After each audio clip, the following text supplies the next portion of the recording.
Bom dia, começando Calvinamente. Mais um dia a gente tem esse privilégio de estar aqui na mesa para conversar, buscarmos edificação. Hoje a gente tem um tema muito especial e com a gente também na mesa. Antes de passar a palavra para a nossa convidada, eu passo a palavra para o Felipe aqui, dar as boas-vindas para você. É isso aí, mais uma vez aqui na mesa do Calvinamente Podcast, você que nos acompanha, um papo extrovertido não, um papo Hoje vai ser uma conversa descontraída, mas descontraído, era essa palavra que eu queria. Um tema profundo, hoje a gente vai tratar. E eu quero até aproveitar esse momento, já que a nossa doutora Ana Márcia aqui com a gente, eu quero perguntar para ela por que a gente esquece tantas palavras que a gente quer usar na hora. Será que é um problema fisiológico meu? Será que esse problema é uma patologia minha ou é de todo mundo?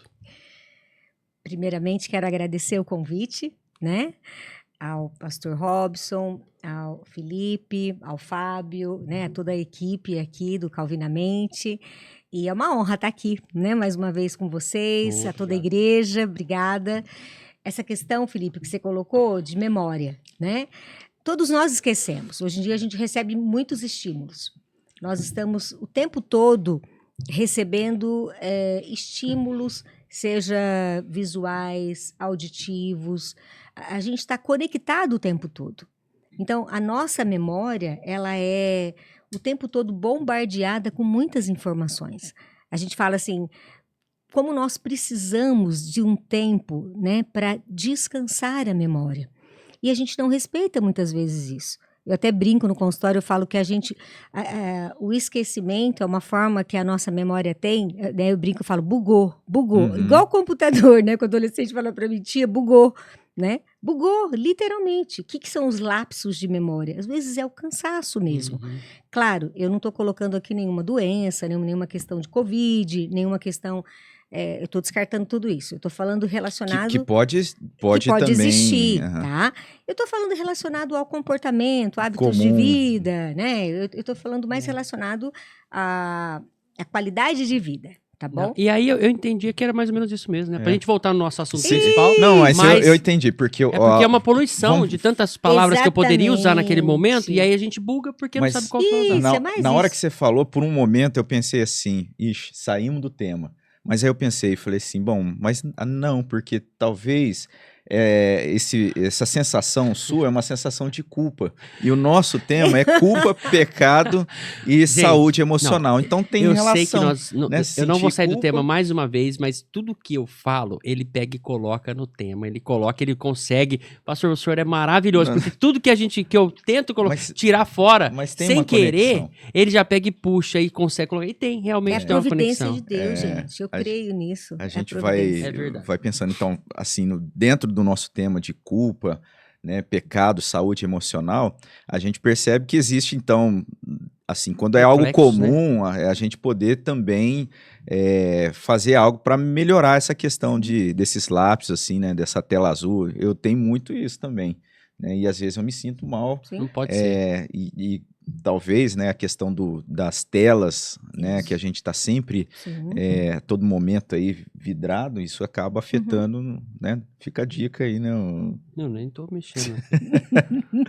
Mas, Ana Márcia, é muito bom, né, a gente poder contar com a sua presença aqui para nos abençoar, nos ajudar também, como eu disse, esse tema, né, de culpa, pecado e saúde emocional.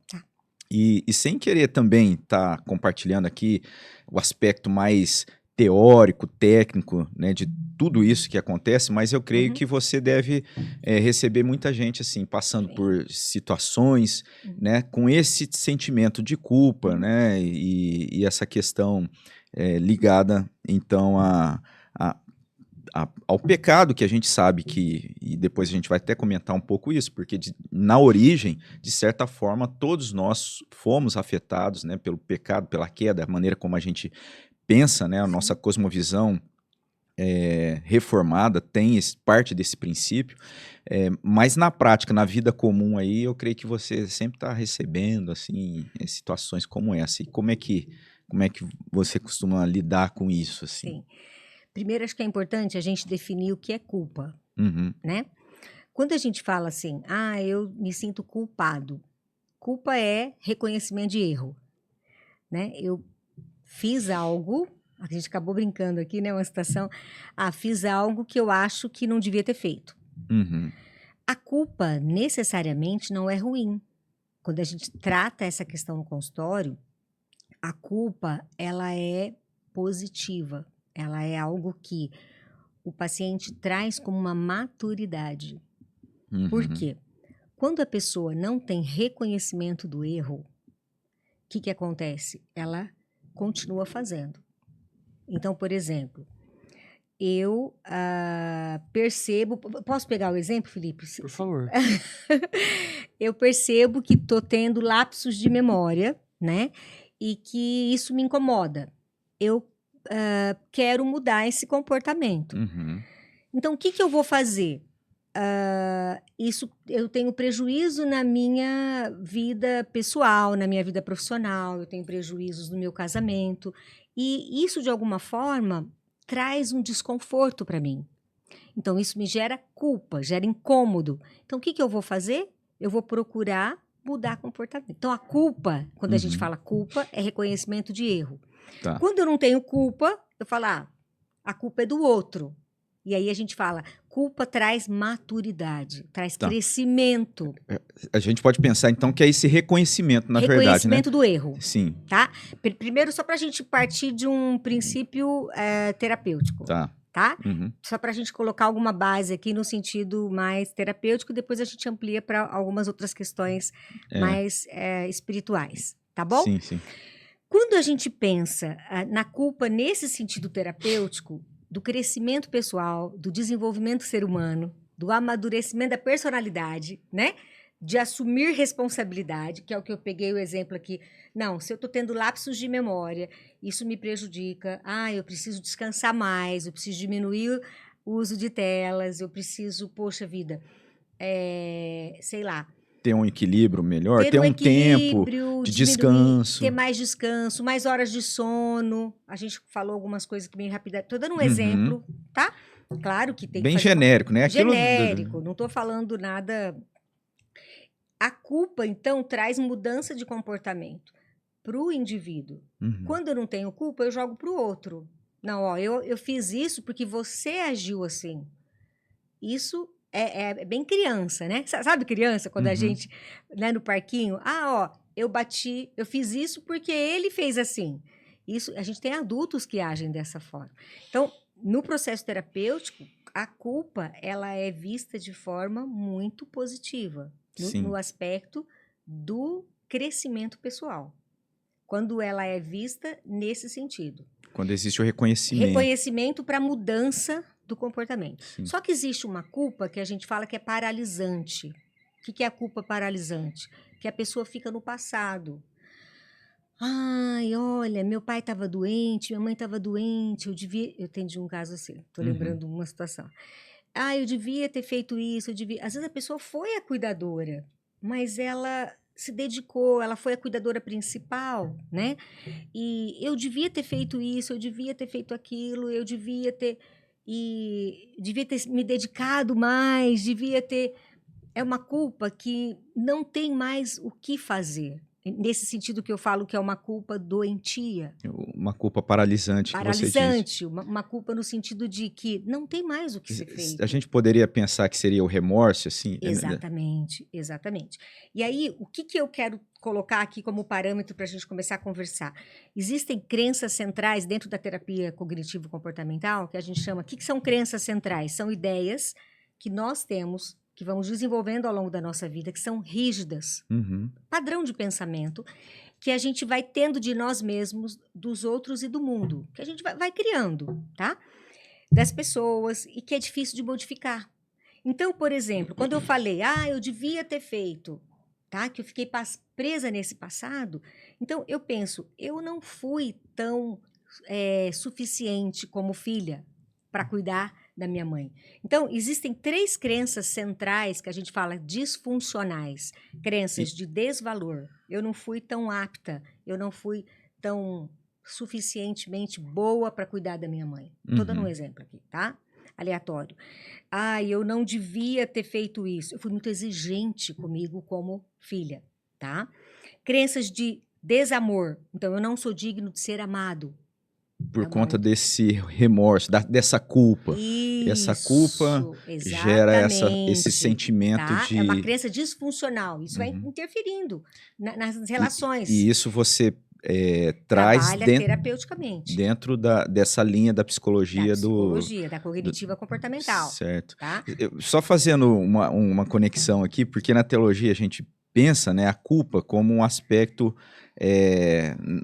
assim, no sentido de culpa original. Então, a gente tem a desobediência, né, aquela desobediência primeira, que é ligada ali ao pecado originante da situação humana, da queda, e como consequência existe essa culpa original. Então, o ser humano ele é culpado por imputação por aquilo que o primeiro humano, vamos pensar, os nossos pais humanos, Adão e Eva, cometeram ali no Éden. Então, isso trouxe consequências à humanidade, afetou a humanidade de uma forma geral com essa culpa, né? Com essa culpa imputada. E é interessante que você colocando essa tendência de transmitir a culpa, a gente vê lá também na queda, né? Quando eles desobedecem, primeiro Adão é questionado, ele vai falar, não, a mulher que o Senhor me deu. E aí a mulher vai falar, não, foi a serpente. Então, quando não há essa consciência ou esse... Assumir responsabilidade. Assumir isso, né? Não tem um crescimento, isso não gera um avanço, um amadurecimento. Que a gente fala da maturidade emocional, tá? Só para concluir, o que eu estava terminando, pastor, de falar, é o seguinte. Então, a gente vai agindo dessa forma, com esse padrão, tá? E uma outra crença é a crença de desamparo, que é aquela questão assim, eu acredito que... não sou capaz de passar um concurso, por exemplo. Para que eu vou prestar um concurso público? É muito difícil, tem gente mais inteligente que eu. Então, eu não vou nem estudar. Porque, às vezes, lá na infância, eu ouvia assim, não, você é burro, você não dá conta. Entendeu? Seu irmão é mais inteligente que você. E aí vem a questão da comparação. Entende? Então, eu me sinto culpado, por quê? Porque eu não sou tão inteligente. Então, eu me sinto culpado por não tentar. E aí você fala, Márcia, como que a gente faz para romper esse ciclo dentro da psicologia? Porque eu acho que é importante não falar só do problema, mas falar da solução. Como que a gente rompe esses padrões disfuncionais? Culpa, né? De culpa, tá? Com padrões adaptativos, com crenças adaptativas, com crenças funcionais. É claro que é num processo terapêutico, tá? Isso não é mágico. Isso, imagina, um padrão que funcionou desde que a gente nasce. Isso vai acontecendo, né? Porque é visão de mundo, são ideias que estão sendo construídas, são falas que são... Então, muitas vezes essa pessoa, ela não busca ajuda, ela acha que não precisa. Ela aprendeu que ela tem que dar conta de tudo sozinha, tá? E aí, como que a gente faz? Primeiro, eu tenho que identificar. Eu não dou conta, eu vou buscar ajuda. E são as pessoas que menos vão para o consultório. Não vai para terapia. Não vai. A pessoa tem uma rigidez tão grande, por isso que eu falei, difícil de mudar. Né? E tem não vou para terapia, não preciso de terapia. Né? Não vou para terapia, não preciso. Pessoas que não vão para buscar ajuda. Entende? Mas aí é porque não reconhece, Ana Márcia? Não reconhece que precisa de uma ajuda. Então, existe uma rigidez de pensamento. Não sei se eu estou ficando claro no que eu estou querendo dizer. Muito claro. Tá? Tá ficando claro? Então, assim, quando eu não sou digno de ser amado, e aí eu lembro dos grandes mandamentos de Jesus, amarás ao Senhor teu Deus, né? De todo o teu coração, de todo o entendimento, e amarás ao teu próximo. O homem tem 2 grandes desejos, eu falo, 2 grandes desejos principais. Primeiro, de adorar algo, seja, claro, nós cristãos, adorar ao Senhor, o único Senhor, né? Deus, nosso Senhor Jesus, né, que morreu na cruz por nós. E amarás ao teu próximo.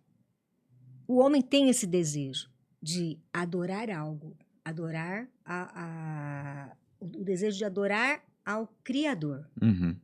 Né? Nós temos discernimento da palavra, é isso. e adorar ao teu próximo. E ser amado. E adorar uns aos outros. Quando o homem não consegue ter esse amor, amar ao outro e ser amado e ser reconhecido, o grande problema do homem, posso dizer assim, Jesus resumiu nos 2 grandes mandamentos. Né? A gente pode acabar o podcast aqui agora. Tô brincando. Mas assim...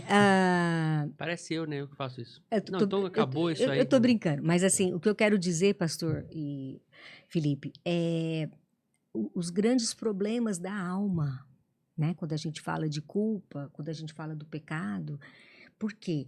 Porque o homem é orgulhoso. Né? Por que eu falei que o homem não busca ajuda? Porque o homem não tem reconhecimento.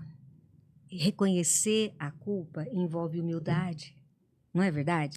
Quando eu vou buscar ajuda, seja do Senhor Jesus na minha vida, né? Não sei se vocês estão me entendendo, assim, seja de buscar uma ajuda, até pastoral, até psicológica, uma ajuda até do médico, seja qualquer qual for, ajuda, né? Qualquer ajuda, até do irmão da igreja. Às vezes eu estou lá na igreja... Para fazer qualquer coisa. Você consegue pedir ajuda. O pedido de ajuda é verdadeiro, né? Porque tem às vezes aquela postura, às vezes que é mais mecânica, porque todo mundo age assim, então, Sincero, ora por mim, né? aberto. Ora por mim, mas lá no fundo não há aquele reconhecimento não tem quebrantamento. De uma necessidade real e verdadeira. Sabe que eu sinto isso? Até no mundo empresarial, a gente vê as pessoas, essas pessoas assim, que elas não conseguem amar o próximo, até mesmo se amar e fazer as coisas, quando ela vai pedir ajuda, se é um empresário, ele já tem aquele sentimento assim, eu vou pedir ajuda porque eu tô pagando. Sim. Porque é meu funcionário. Sim. E aí, tipo assim, eu peço ajuda, mas eu peço uma ajuda quando eu peço e preciso alguma coisa. Sim. Eu tenho uma coisa, porque eu quero que dê certo, porque eu penso que aquela pessoa, quando ela conseguir concluir aquela ajuda que eu pedi, ela vai se sentir bem e eu vou me sentir bem. Então, não é só essa questão, porque eu tô pagando, você tem que fazer. Você tem que me ajudar. Não, é porque automaticamente você tá se ajudando quando eu te pedir ajuda. Você vê, quando um serve o outro, quando um ajuda o outro, você tá se servindo também. Isso. É automático a coisa. E as pessoas, às vezes, nessa questão de não entender e ficar na arrogância, e ficar nessa questão de não ter humildade, né? Mas isso eu coloquei só no contexto, só para vocês entenderem o que eu quero dizer, Ana Márcia. Mas na prática, nos dias de hoje, será que esse sentimento de culpa não é hereditário? Não veio do pai e não veio do avô, que foi passando de um para o outro? Porque a gente vê, tudo é testemunho. Tudo. Eu sou um testemunho vivo da minha filha, porque eu sigo a Cristo, ela também está querendo seguir. Porque eu amo a Deus, ela também quer amar a Deus. E isso é um testemunho dentro da minha casa. Mas será que não é isso? Porque meu pai não me ensinou essas coisas. Meu pai não me ensinou tal coisa. Meu pai não me ensinou a amar. Meu pai não me amou para eu poder amar o próximo. Será que não é hereditário, talvez? O Felipe, eu creio assim, cada um de nós tem uma influência hereditária, tem uma questão do modelo, que eu acho que é isso que você está falando. Mas eu posso dizer para você com tristeza que tem a influência, sim. Mas a gente tem, eu participo com grande alegria do Projeto Ana, né, que a gente ora pelos nossos filhos, que é um projeto da SAF. Participo assim com muita gratidão a Deus e temos mães na igreja que oram pelos seus filhos, mães que são fiéis a Deus, famílias que são fiéis a Deus. Que testemunharam, né? Que testemunharam o poder de Deus durante anos na igreja, Felipe. E que o filho está distante do Senhor. Então, quando você fala, assim, eu falo isso com quebrantamento. Eu oro, inclusive, pelos meus sobrinhos que estão, eu falo isso com tristeza. Alguns, não todos, distantes do Senhor. Uhum. E oro por eles. E clamo a Deus pela alma deles. Entende? E muitas mães também.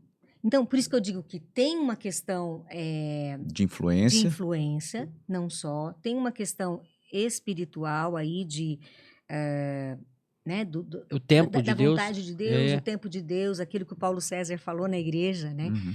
Deus sabe de todas as coisas, Deus tem um propósito, né? Que não cabe a nós questionarmos, apenas confiar, né? Nos planos de Deus, nos caminhos de Deus. Então, eu sempre falo, quando acontece alguma coisa, em tudo dai graças. Não cabe a nós questionar, apenas confiar.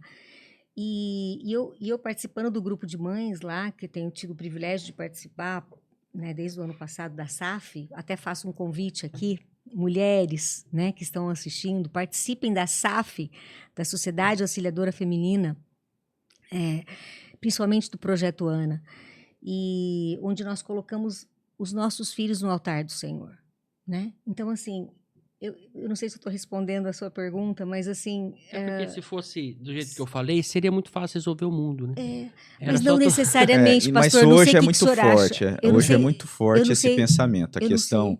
E eu vejo que é mais uma das fugas. Talvez resumir, né, essa questão da consequência dos erros, do engano, por uma questão hereditária.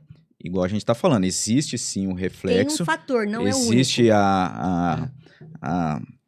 existe essa influência. Mas não é o único. Mas no fundo de tudo isso é aquilo que a gente reconhece na teologia. Parte, né, daquela culpa ou do pecado ali originante, né, que vai trazer aquela depravação humana que está ligado de certa maneira em toda a raça humana. Sim. E enquanto não há esse reconhecimento, enquanto não há essa noção dessa necessidade de ajuda e de ajuda última de Deus, né, como a Ana Márcia colocou, a gente foi feito para adorar, né? O nosso vínculo, Deus nos criou como pessoas que se relacionem e que estivesse se relacionando com Ele. O homem, ele se desviou desse caminho, o homem virou as costas, ele se rebelou contra Deus, e a consequência disso foi aquela culpa de Adão e Eva, mas que nós, né, que está presente também por conta dessa situação em que nos encontramos. A nossa tendência sempre vai ser se amparar em outro fator que não seja o próprio Deus, nesse lugar, né, de adoração. E a consequência disso é muito ruim. Então, sempre vai haver algo ali que é só para Deus. Essa parte espiritual é muito louco, porque não é uma regra.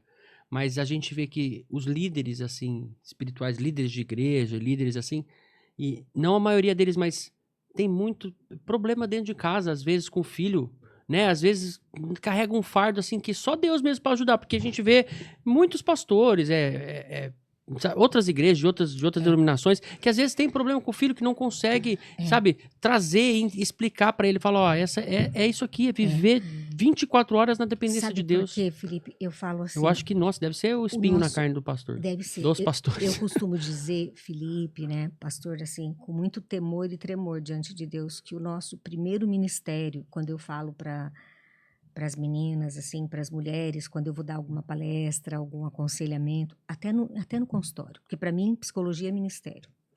Para mim psicologia não é só profissão. O nosso primeiro ministério dentro da nossa casa. Pregar lá na igreja é muito fácil. Entende? Então, assim, você ser cristão dentro da tua casa, entendeu, Felipe? Você dominar o teu eu, o teu ego, entende? Então, assim, por que eu falei a questão genética? Porque, às vezes, o nosso temperamento, o nosso eu, eu já ouvi, isso eu falo com tristeza também, tá? Filhos de líderes falando para mim, Márcia, o meu pai na igreja, nossa, ele é tão crente, né? E aí eu coloco, Felipe, a questão que você colocou, né? Só que em casa, ele é muito difícil. E aí, esse pode ser um fator que, às vezes, quando chega a adolescência... Não estou dizendo que são todos, tá? Mas esse pode ser um dos fatores que, quando chega na adolescência, você não consegue mais obrigar seu filho a ir à igreja, né? Então, voltando para o nosso tema da culpa, só para a gente não dispersar muito, né? Porque eu sei que a gente vai e volta. E quando o pai chega para mim e fala, Márcia, o que eu fiz de errado? E aí é culpa. Aonde eu errei? Eu criei meu filho na igreja. E sabe o que eu falo? E essa frase eu ouvi da Simone Quaresma. Você criou na igreja, mas você não criou no Senhor. Criar na igreja não é criar no Senhor. Entende? Eu creio que existe uma diferença. Existe uma assim, diferença. Criar bem na grande, igreja, né? Amém. Glória a Deus. Mas criar no Senhor é mais difícil. né? E aí fiquei pensando, Senhor, misericórdia, por quê? Porque quando vai chegar a adolescência, é aquela fase que eles vão questionar a gente como pais, assim, você grita comigo, né? Você grita com a minha mãe, você faz coisas, né? E aí é onde o adolescente fala assim... Existe uma hipocrisia aí, né? Uma hipocrisia e eu não quero. Uhum. Então, que amor é esse que o meu pai fala, que ele tem a Deus, se ele não ama minha mãe e não me ama, não me perdoa. Que é verificável só na igreja, mas não que ele em não casa, me perdoa, voltando à questão da grande necessidade do amor. Cadê o amor do meu pai na hora que eu erro? Entende, Felipe? Cadê o amor do meu pai? A compaixão. Então, quando a gente vê, às vezes, como tratar, né? Eu, como terapeuta, oriento... Uma das coisas que eu mais gosto de fazer no consultório é a orientação de pais. Mas tem um detalhe aí, assim, Ana Márcia, claro que você não compaixão, colocou é a isso, compaixão, sabe? Mas, por exemplo, um pai que chega e fala onde eu errei, eu creio que, de uma forma geral, com certeza esse pai errou. E né? aí eu vou e mostrar. E por mais que ele tenha sido um pai, assim, zeloso, em algum momento ele errou. Ele não é, e aí eu né? mostro, Então claro. precisa, a gente tem, né, essa... Porque às vezes é isso, né? Talvez o tratamento, ele tem esse aspecto de identificar e de assumir a culpa, creio eu, né? Daquele problema, ou daquele Assumir erro. a culpa. Mas se a gente se amarra a só essa situação de o pai errou, com certeza esse pai errou, em alguma coisa ele errou, né? Mas quando o pai assume, pastor, já é o começo da mudança. O que acontece é que muitos pais não querem assumir o erro. Quando a gente fala da culpa, percebe que a minha primeira fala foi: o que é culpa? Estou falando na linguagem da psicologia. Sim. Culpa não necessariamente é ruim, quando a gente está falando no viés psicológico. Assumir culpa é assumir responsabilidade, e a partir da responsabilidade eu assumo mudança como indivíduo. Eu fiz algo errado. Eu parei o carro onde eu não... Vou dar outro exemplo agora, não tem nada a ver. Eu parei o carro num lugar que não devia parar. Veio o cara da Zona Azul e me deu uma multa. É a consequência do meu erro. Sim. Certo? Vou pagar a multa. Tudo tem uma consequência, igual o pecado. É que quando a gente pensa assim no aspecto da vida, por exemplo, que o Felipe levantou do filho, isso eu creio que vai para uma outra esfera que é mais complexa, né? Porque com certeza esse pai, seja ele líder ou sem ser líder, ele vai ter falhado como humano. Sim. É claro que vai haver ali talvez algum problema mais específico que demande ali de fato uma mudança.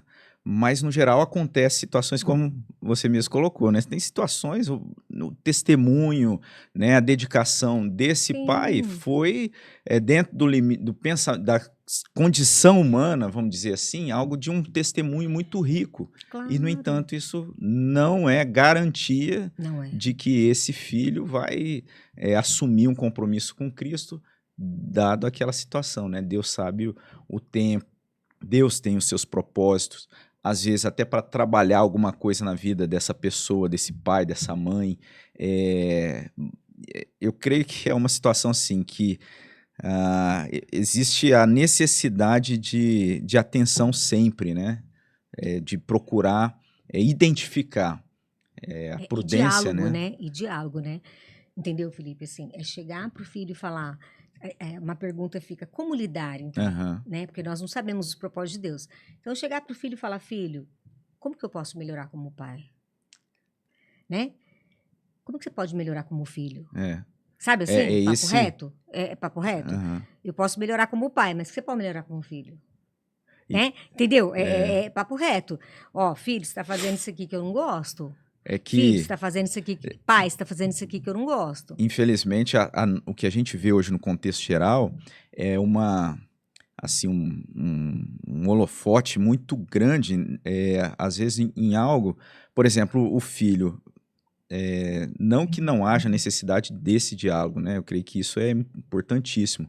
A atenção do pai é uma dinâmica que que eu creio que existe falha muitas vezes, em muitas casas, muitos lares, às vezes por conta do trabalho. A comunicação, né? E o ministério também, às vezes, nos prejudica nesse sentido, porque você está constantemente ouvindo, dando atenção, conversando, e quem está em casa está observando. Mas aí chega em casa, você não tem a mesma disposição, não que você não ouça, mas na comparação entra, porque o filho também como um pecador, como alguém também que tem as suas culpas, ele vai canalizar para...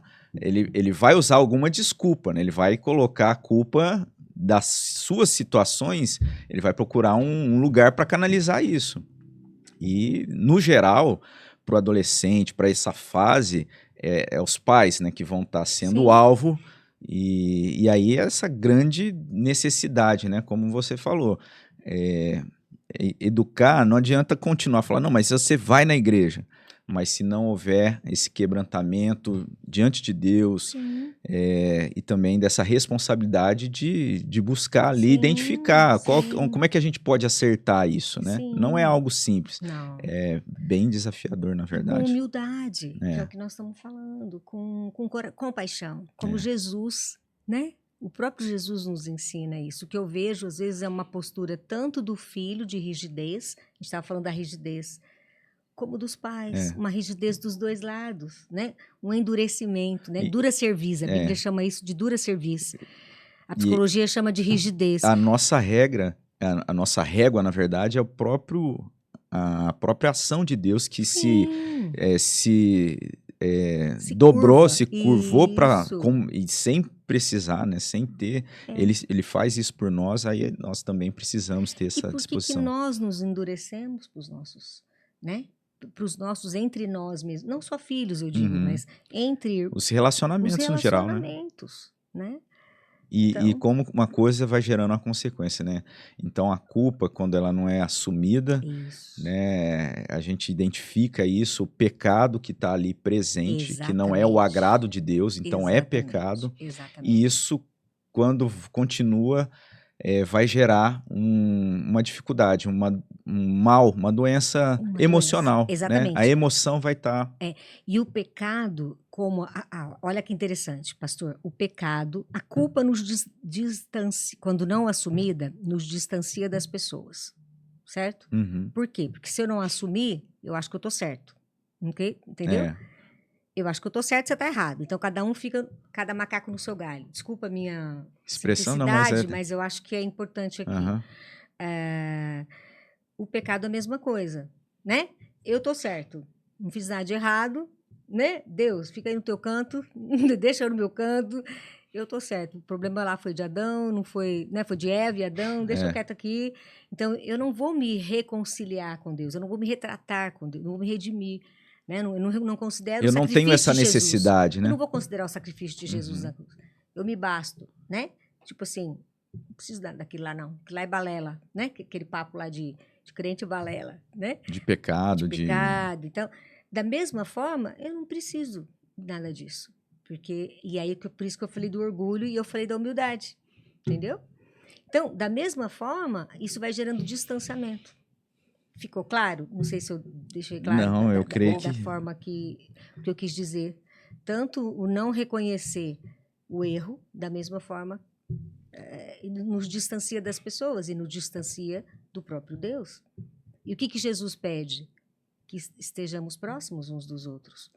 Eu lembrando aqui um texto lá de Tiago, na carta de Tiago, no capítulo 5, verso 16, ele vai dizer nessa linha, até o versículo 15, na verdade, vai dizer: e a oração da fé salvará o enfermo, e o Senhor levantará, se houver cometido pecados, ser-lhe-ão perdoados. Confessai, pois, o 16 vai dizer, no capítulo 5 de Tiago, confessai, pois, os vossos pecados uns aos outros, e orai uns pelos outros, para serdes curados. Muito pode, por sua eficácia, a súplica do justo.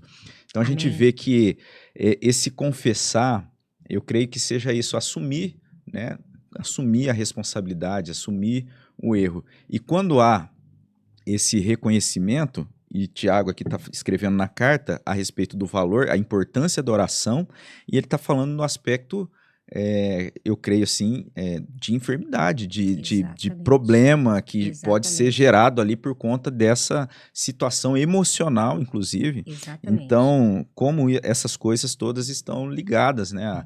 A falta de reconhecimento da necessidade. Muitas vezes a gente chega para conversar com alguém e coloca a respeito da salvação para ela, a necessidade de um salvador, e a pessoa pode levantar o questionamento, mas salvar do quê? Né? Salvar do quê? Exatamente. Aí a gente tem que voltar a toda a situação. E a pessoa pode estar cega, ela não reconhecer que o ser humano em si, ele está numa situação de afastamento, de uma sede que não pode ser saciada se não for em outra fonte que não seja o Senhor Jesus Cristo. Exatamente. Ela não consegue enxergar isso em última análise, né? Como raiz, essa necessidade, uma sede que não pode ser saciada em outra fonte que não seja o próprio Deus. A pessoa não enxerga isso. Isso vai gerar consequências para a vida, né? Em situações, em decisões, em vários contextos. E se não há essa mesma atitude, essa mesma postura, né? Parece que é o arrependimento, que a Bíblia chama, o que a psicologia chama de reconhecimento, a Bíblia chama de arrependimento. Na sessão, eu às vezes uso as terminologias da palavra, e coloco assim, a psicologia chama isso, a Bíblia chama disso. Porque se a gente for pensar bem, não é a mesma coisa? Quando a palavra é muito anterior. A psicologia é uma ciência que foi desenvolvida mais recente. Mas aí está o desafio. E quando foge... Mas aí está o desafio, nós como cristão, ter que falar de uma coisa que a pessoa nem sente falta. Então. Que é a salvação. Ela fala, mas eu tô salva. Ela sente falta, mas Felipe, não sabe. Mas ela não sabe. Não Exatamente. Sabe. É onde está o nosso papel. E aí o que tá, como eu usei aqui, me veio à mente essa questão da sede, né, que existe ali, ela vai preenchendo, tomando ali com outras coisas. Coisas do mundo. E isso, nossa, isso aí é uma coisa que eu queria aprofundar exatamente nisso, porque onde está o nosso chamado aqui hoje? Qual que é a nossa missão como cristão?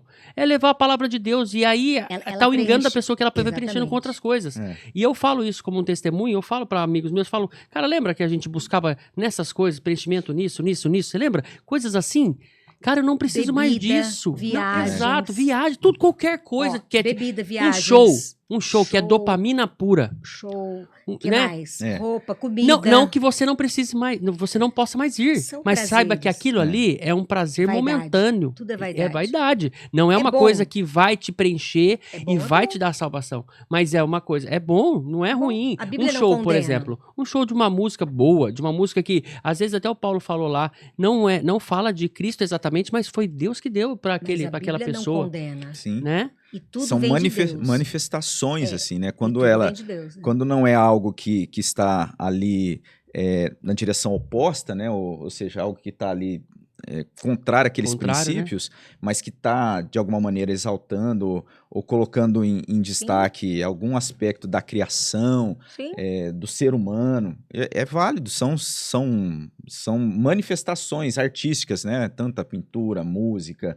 enfim, vários outros meios que estão sendo manifestados. Mas o grande problema é isso, quando naquele centro, no eixo central da vida, quando não está Deus... vai ter consequência, né? Isso vai gerar problema. O homem, ele quer estar no centro. Vocês percebem? Em última análise, por mais que ele coloque qualquer outra coisa, ele quer estar no centro. É sempre ele que vai estar no centro, gente. Agora eu vou jogar um problema para vocês, porque a gente brincando aqui, a gente falou de uma música secular e no refrão dela, ela vai falar coisas assim que a gente não fala diariamente. Por quê? Porque a nossa, não só o nosso temor. A gente estava falando da necessidade humana antes de começar, só para dar o contexto, né? A necessidade humana temor, que é amor. Qual que é a necessidade humana? A gente precisa de amor e precisa ser amado. E aí o Felipe já veio com a música. E aí a gente começou Mas agora vamos jogar para nós aqui. Por exemplo, aí você vai pro refrão, a gente pensa que é um pouco pesado.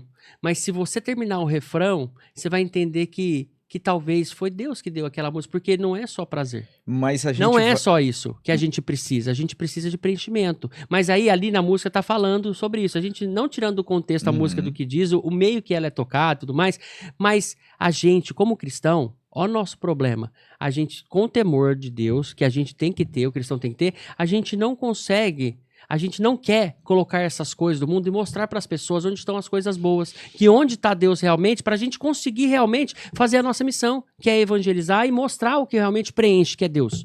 Entende? A gente fica com medo. Então, acho que é um erro nosso. É um medo que precisa... a gente está falando medo... A gente pensa em criança, a gente pensa em muita coisa, né? Na hora de falar a palavra, prudência.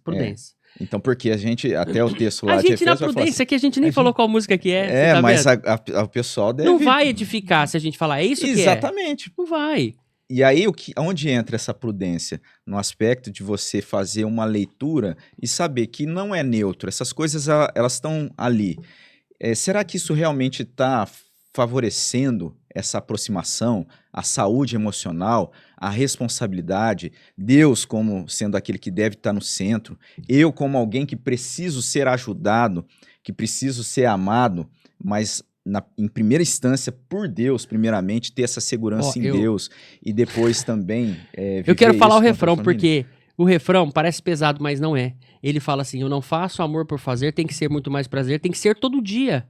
Na grande magia, porque amar é viver. Você tá entendendo como é que é a coisa? Eu sei que é uma música secular, eu sei que, não sei se foi uma coisa que Deus deu pra ele. A gente falou várias vezes que não seria necessário, né? Mas eu tive que falar. Ele não aguentou. Meu TDAH não deixou eu segurar. Não aguentou, mas ele teve que falar. A questão é essa. Entendeu? Não é só prazer que a gente tem que ter no nosso coração. Vamos fazer uma exegese da música. Pela graça de Deus, é nosso irmão, né? Hoje, nosso irmão hoje, né? Não Luciano, que hoje faz... Mas a ideia dessa... É dele essa música? É dele o Zé Escamorciano? Eu acho que é. Caraca. Mas assim, ó... Pronto, só pra... Ele pode dar uma luz pra gente. Pra pontuar. A questão é a falta, né, dessa base sólida. A letra é uma letra romântica. A ideia é essa. Ela está dentro dessa contexto, esfera, né? Desse contexto. Mas se a gente for parar para analisar a ideia biblicamente, a gente vai encontrar um dente ali na engrenagem. Ela vai sair fora no momento, porque ela não está conectada com esse padrão. Centralizada no... por mais que não tenha algo que seja tão ofensivo, que está dentro dessa esfera, não é tão ofensivo, mas quando a gente compara com a palavra de Deus, a gente vai ver que ela não traz em si aqueles valores fundamentais. Que é o amor, que é Deus como aquele que pode suprir, né? Porque a realidade é essa, né? Igual a gente estava usando o exemplo do pai, que ele erra.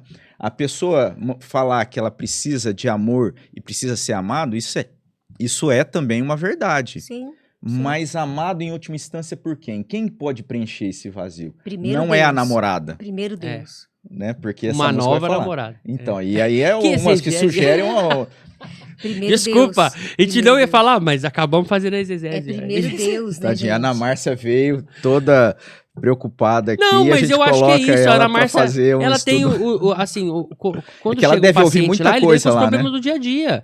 Ele não vem com uma teologia pronta na cabeça, falando pra você. E você, como uma psicóloga e ainda crente, você tem esse trunfo a mais, que é ser psicólogo, porque ser crente todo mundo deveria ser. Claro. Mas olha que maravilha a gente poder ter essa consulta ao vivo. E deixa eu só explicar uma coisa importante dentro do que vocês estão falando, Felipe. Eu acho que é importante, pastor. Ela vai falar, não tem nada a ver com isso. Tchau pra você. Não. Só pra gente ir já encerrando. Uhum. Mas eu acredito assim, quando a gente ouve as coisas, nós que temos temor do Senhor, a gente faz o filtro, mas nem todo mundo faz. Uhum. Tá? Eu acho que é isso que nós estamos conversando aqui. Também, tá?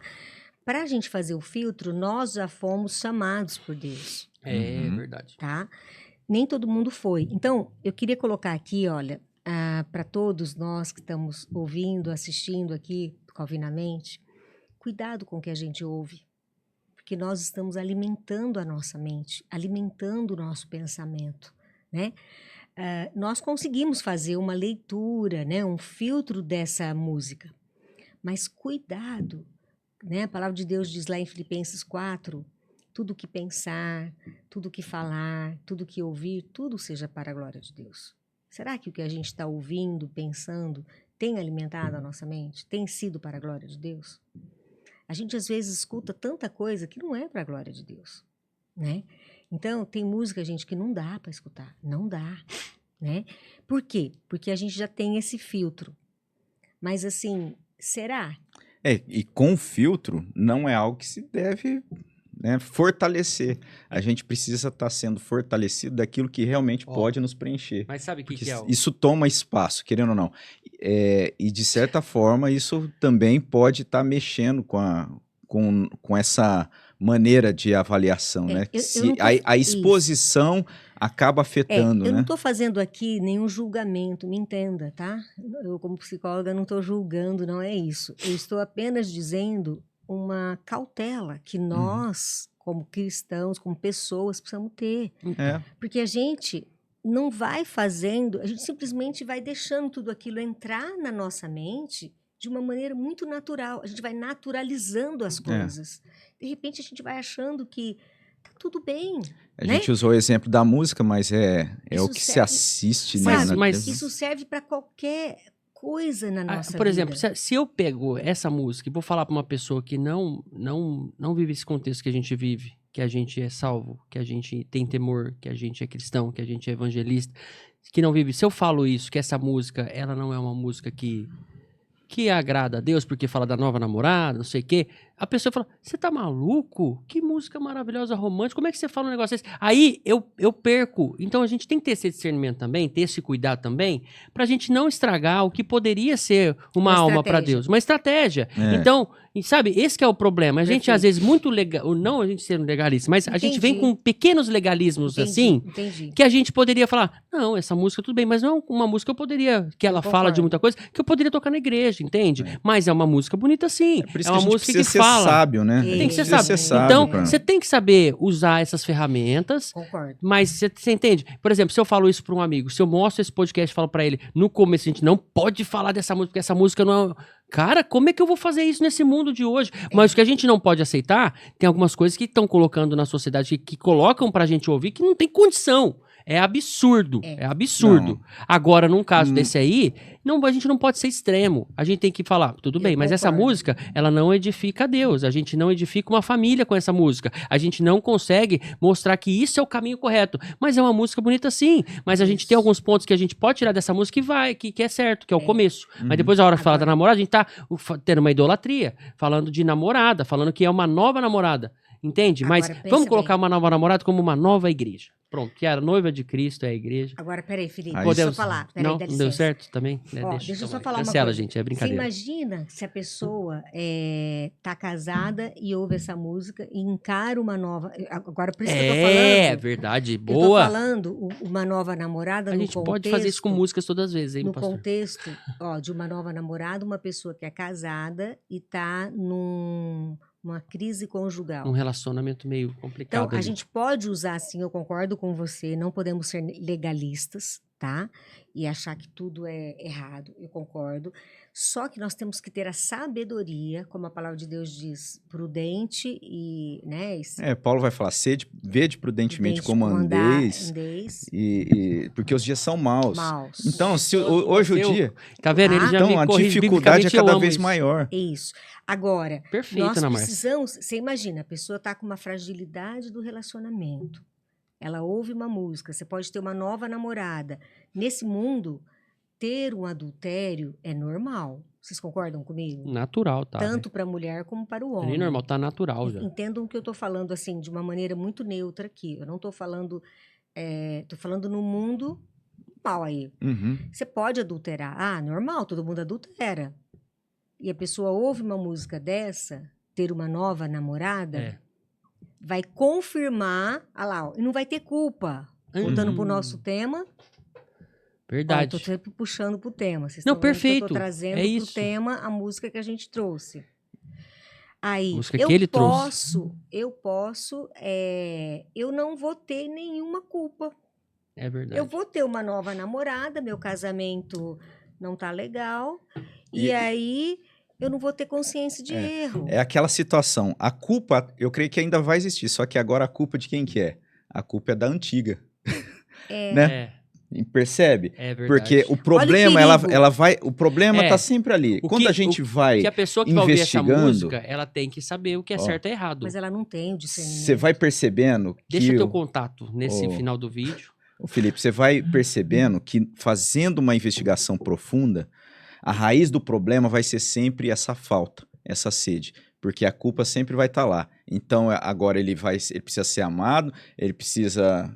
esqueci mais, né, o que fala. Quer ter alguém que queira amar também. Então, ele tem uma necessidade que agora ele vai encontrar.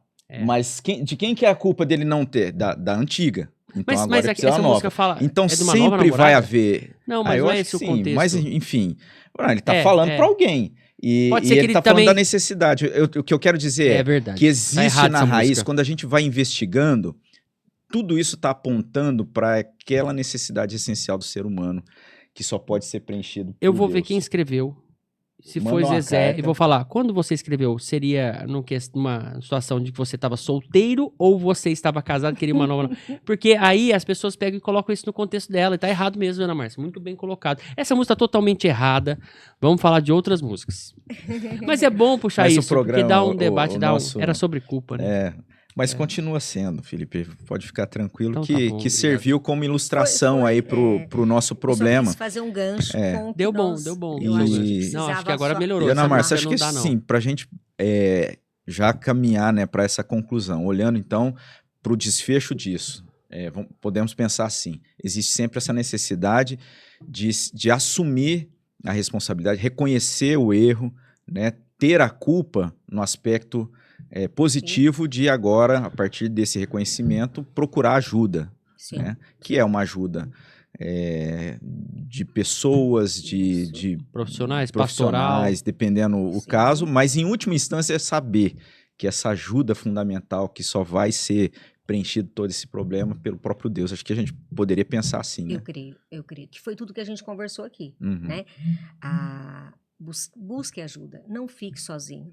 Eu creio que, se eu pudesse dar uma mensagem final aqui, para a gente encerrar, se você está com alguma dificuldade, com algum problema, né, relacionado a alguma coisa que você fez, alguma culpa, até mesmo algum pecado, né, que seja algo que você nunca contou para ninguém, algum problema emocional, em alguma área da sua vida, primeiro, confesse o seu pecado, né, coloque diante de Deus, busque ajuda, né, seja de uma pessoa da igreja, um irmão, né, pessoas mais velhas.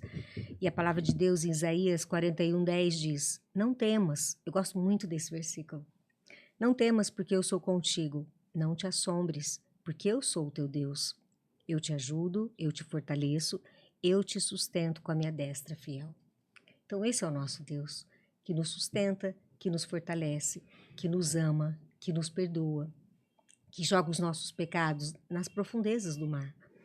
Esse é o nosso Deus, que tem compaixão por nós, que quando nós nos arrependemos, quando a gente tenha reconhecimento do erro, Ele realmente faz de nós uma nova criatura, uma nova pessoa. Amém. E a partir daí a gente consegue realmente ter uma mudança de vida, um novo comportamento. Mas busque ajuda. Não fique sozinho. A gente às vezes é orgulhoso demais. A gente precisa ter humildade. Jesus nos ensinou. Ele é o maior exemplo de humildade. Então, um grande abraço a todos. Fiquem com Deus. E muito obrigada aqui pela conversa, pelo bate-papo. Deus abençoe o Calvinamente. Amém. Deus abençoe vocês, Amém. o Fábio, né, toda a equipe aí, todo o ministério de vocês.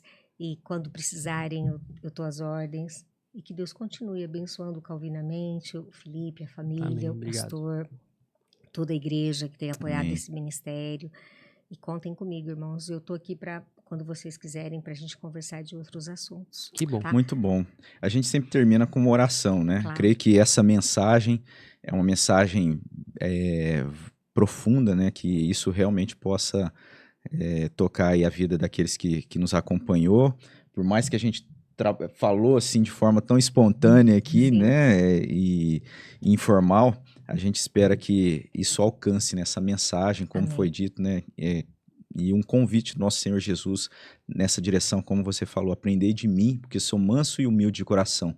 E ele vai dizer isso num contexto de convidar cada um, vinde a mim, todos que estão cansados e sobrecarregados. Então, que haja essa disposição da nossa parte, Amém. né, de buscá-lo, de viver na dependência dele. Amém. E eu ia pedir para você fazer uma Sim. oração, Ana Márcia. Claro. Você ora por nós, Vamos lá. pelo pessoal que nos acompanhou. Amém. Pai querido, muito obrigada, Senhor, por esse privilégio que nós tivemos de estar aqui na companhia, ó Deus, dos nossos irmãos. Deus abençoa todas as pessoas que estão nos assistindo, as pessoas que irão nos assistir. Obrigado, ó Pai, por onde esse podcast irá alcançar outras vidas. Transforma os corações, ó Deus, que a Tua palavra que foi dita aqui, Senhor, possa realmente mudar as vidas, ó Pai. Sabemos, ó Deus, que a culpa, ó Deus, é algo que gera muito sofrimento nos corações, transforma as vidas das pessoas, ó Deus. Se houver algum pecado, se houver algum sofrimento, se houver alguma coisa encoberta, que o Teu Santo Espírito, ó Deus, traga, ó Deus, revelação, reconhecimento do erro, mas acima de tudo, conversão, Senhor. Obrigado, ó Pai, por esse podcast, obrigado, ó Deus, pela vida dos irmãos que têm realmente feito esse trabalho, mas que acima de tudo, ó Deus, obrigado porque tem sido para a glória e honra do Teu santo nome, Senhor. Obrigado, ó Pai, porque ele tem sido sustentado por Ti, Senhor. Obrigado porque almas têm sido alcançadas, Senhor. Obrigado, ó Pai, porque tem realmente havido salvação, consagração e edificação de muitas vidas, Senhor.